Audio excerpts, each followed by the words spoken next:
Hi everybody, it's Hope Yoder with Embellish, a division of RNK Distributing, and this is part 2 on the Auto Digitizing Wizard.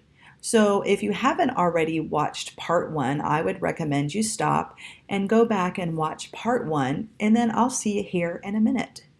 So we've run our clip art, copyright-free clip art, our line art through the Auto Digitizing Wizard, and this is what we have. Now, some of it digitized beautifully, and some of it just interpreted a little different than what I thought it would look like in my head. And first of all, you can actually change things here, and we'll talk about that in a minute. But this is what we're going to end up with.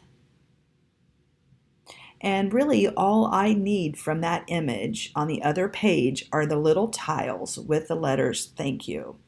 All right, and so when we look here, I'm going to first select colors 9, 10, and 11 by holding down, oops, sorry, not 11. I'm going to select colors 9 and colors 10, and I'm going to hold down the Control key on my keyboard, and then I'm going to choose Delete. Or I could open the File drawer and choose Cut with the scissors. Now the clothespins, I decided, again, let's go back to the finished image, that I don't really need the clothespins. I'm going to draw my own line and add those little hearts. So the clothespins end up being color number 2.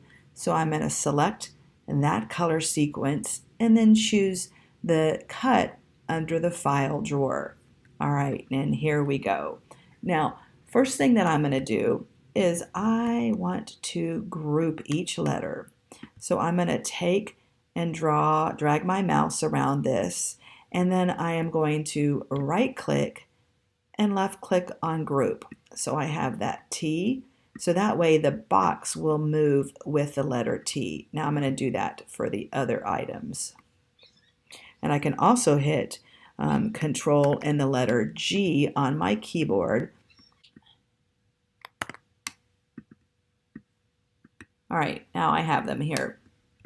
Now let's talk about the weird shape at the top, and let's go to our finished image. So on here, if you zoom in, you can see that my top of my little tiles are straight, and that's how I would want them. So let's go ahead and easily fix that on this window.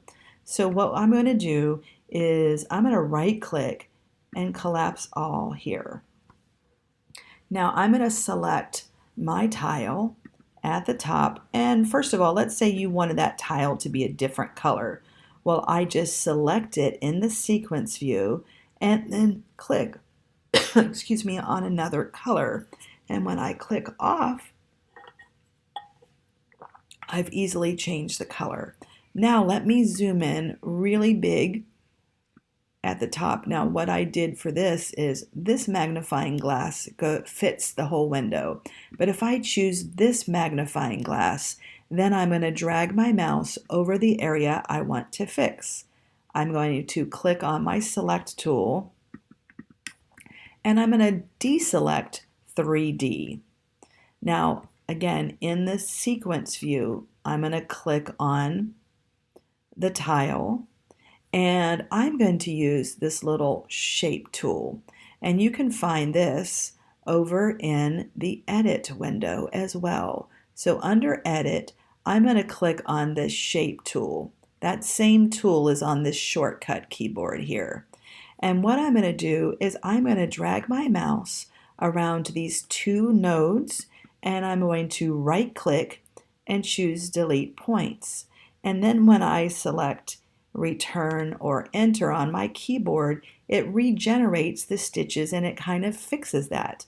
Now let me zoom out a little bit, and I clicked on the zoom out magnifying glass once. This tile goes from here all the way over, so honestly I don't need this node, so I'm going to left click to select it and right click to delete it. And the same thing here, I'm going to left click to select that point, right click to find delete point, and then I left click on that, And notice how there's no stitches there.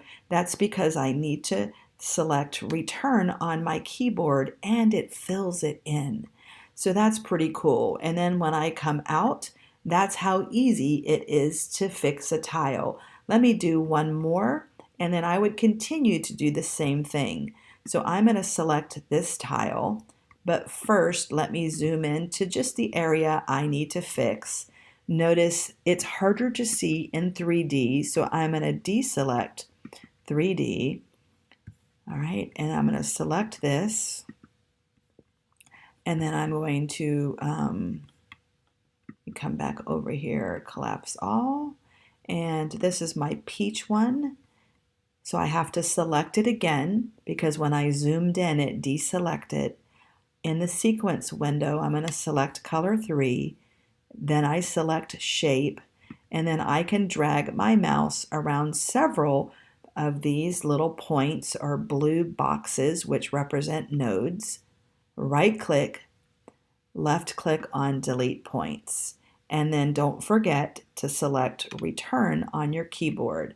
And I don't need this one, so I'm going to left click to select the one I want to alter, right click to get to this menu, left click on delete point, and then click enter or return on the keyboard. And check that out. That is super easy way to edit a shape, whether it's an embroidery design that you digitized or you use the Auto Digitizing wizard, or it's one that you purchased from somewhere. You can change the shape very easily. So on that same function, we'll finish this in part 3 of the video, and off camera, I'll go ahead and edit all of these different shapes so that the top is straight, and then we'll go from there.